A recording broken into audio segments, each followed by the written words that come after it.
অন্যদিকে বাগডোগরায় ভয়াবহ দুর্ঘটনা, পথ চলতি পুণ্যার্থীদের 6 জনকে পিষে মারল বেপরোয়া গাড়ি। গুরুতর জখম আরো কয়েকজন পুণ্যার্থী। সকাল 7টা নাগাদ ঘটে এই দুর্ঘটনা। দল বেঁধে বাগডোগরার মুনি চা বাগানের কাছে জঙ্গলি বাবার শিব মন্দিরে জল ঢালতে যাচ্ছিল পুণ্যার্থীদের একটি দল। 27 নম্বর জাতীয় সড়ক ধরে যাওয়ার সময় পিছন দিক থেকে বেপরোয়া গতিতে এসে একটি গাড়ি পুণ্যার্থীদের ধাক্কা মারে।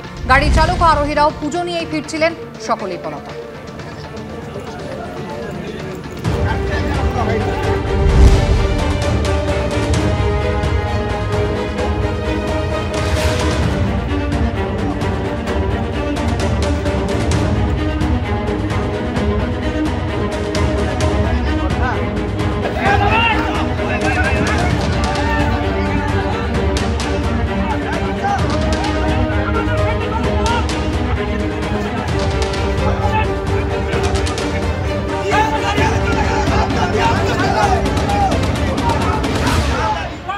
ভাতার স্টেট জেনারেল হাসপাতালে ঢুকে মহিলা চিকিৎসককে হুমকি কাণ্ডে এবার চাকরি হারালেন অভিযুক্ত সিভিক ভলান্টিয়ার।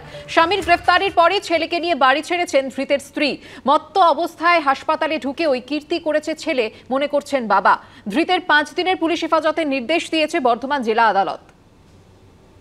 মদ খেলে তার একটু বেহুশ হয়ে যেত, যা করতো চিৎকার চেঁচামেচি বাড়ির মধ্যেই করতো, বাড়ির বাইরে না, বাড়িতেই। আরজিকর হাসপাতালে কি হয়েছে জানেন তো? আরজিকর হাসপাতালে যা ঘটেছে তা আপনার সঙ্গে করে দেব। অভিযোগ, শুক্রবার রাতে মত্ত অবস্থায় এভাবেই নাকি পূর্ব বর্ধমানের ভাতার স্টেট জেনারেল হাসপাতালে ঢুকে কর্তব্যরত মহিলা চিকিৎসককে হুমকি দিয়েছিলেন সিভিক ভলান্টিয়ার সুশান্ত রায়। ভাতার থানা অভিযোগ দায়েরের পর শনিবারই গ্রেফতার করা হয় তাকে। আরজিকর হাসপাতালে মহিলা চিকিৎসককে ধর্ষণ ও খুনের অভিযোগ ঘিরে তোলপাড়ের মধ্যেই ভাতারের এই ঘটনা ঘিরে শোরগোল পড়ে যায়। রবিবার দেখা গেল ঘটনা প্রকাশ্যে আসার পরেই মাদপুর গ্রামে ধৃত সিভিক ভলান্টিয়ারের বাড়িতে ঝুলছে তালা। স্ত্রী ছেলেকে নিয়ে এই বাড়িতেই থাকতেন অভিযুক্ত সিভিক ভলান্টিয়ার সুশান্ত রায়। স্থানীয় সূত্রে খবর, স্বামীর গ্রেফতারির পরেই বাড়ি ছেড়েছেন তারা। মাদপুর গ্রামেতেই বাড়ি অভিযুক্ত সিভিক ভলান্টিয়ার সুশান্ত রায়ের, আর এটাই হচ্ছে সেই সুশান্ত রায়ের বাড়ি। তো দেখা যাচ্ছে যে সুশান্ত রায়ের বাড়ি কিন্তু আজকে তালা বন্ধ, বাড়িতে কেউ নেই এবং আমরা আসার পর তার বাড়িতে কাউকে কিন্তু পাওয়া গেল না। এদিকে সিভিক ভলান্টিয়ারের হুমকি কাণ্ডের পর নিরাপত্তা বাড়ানো হয়েছে ভাতার স্টেট জেনারেল হাসপাতালে।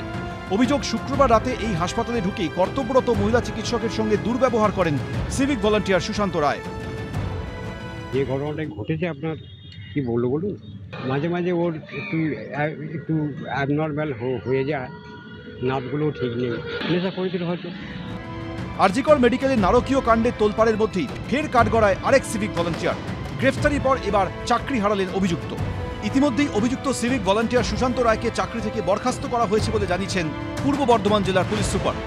ধৃতকে 5 দিনের পুলিশ হেফাজতের নির্দেশ দিয়েছে বর্ধমান জেলা আদালত।